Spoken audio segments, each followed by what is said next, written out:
IBC, and indeed the world of broadcast itself, has changed significantly since the show first began 50 years ago.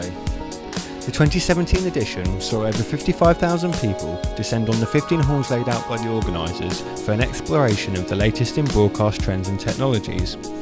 But a quick glance around many of the aisles this year revealed a new breed of exhibitor, for the IT giants had descended.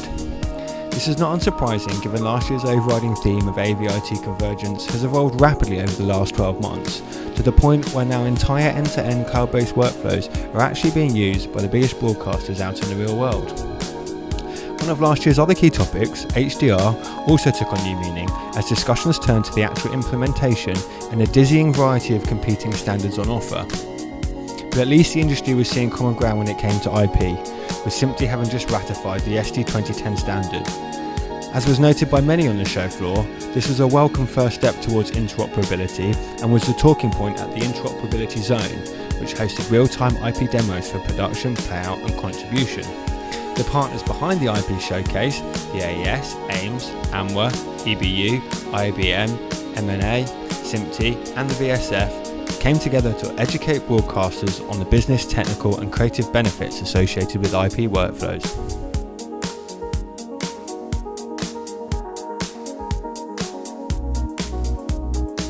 While on the audio side, Ambisonics is seemingly gaining traction, both as an introductory format for more easily producing immersive content, as well as a format highly suited to VR audio. Several companies provided showcases of their VR tech powered by Ambisonics audio, while exhibitors such as Sennheiser chose to host a dedicated booth in the Future Zone, away from their traditional offerings.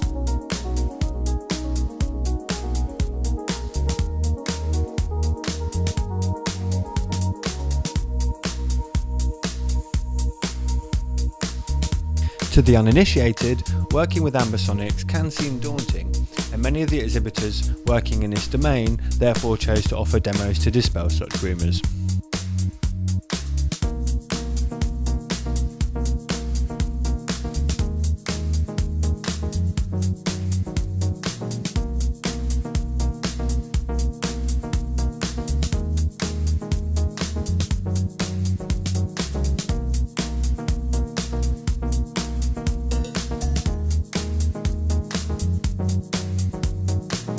We've seen a lot of our distributors and lots of people who've seen our website go up on the Tuesday, and a lot of interest in the end users just coming along and just seeing us.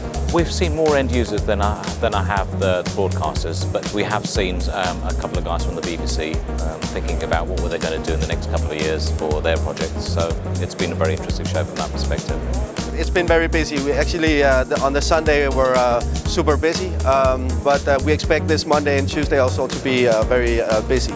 We have a lot of microphones to show the people, and people are normally very interested in these products of ours. So. Here at, I've been with Rode Microphones for a little while now, and I've been coming to IBC for this is probably my 4th year in a row. It's a really great show. Where we are right here at the entrance, we're seeing a great crossover of everybody from pro broadcasters that are using our high-end shotgun microphones through to vloggers that are using our on-camera microphones, and even run-and-gun filmmakers that are doing some really amazing stuff, that are using our wireless systems, radio stations. So IBC is actually a really interesting show for us, because not only do we see, the really high-end professional broadcasters, but we also get a whole cross-section of our customer base here. It's an industry where there's a lot of movement and closing the gap between, what the average kind of professional just engaging with the market and what the really, kind of high-end broadcasters can do. And this now with some of the releases that you see around the show especially, really brings that home, and we could see that just with the people that attend the show. So it's a really interesting show for us. Honestly, it's been a little bit disappointing in terms of numbers. We haven't seen as many of the end users as we'd hoped. Normally it's quite a busy show for our part. There's a reason for fewer numbers this year because of the economic situation, but it's still a good opportunity to come and meet the people that are our target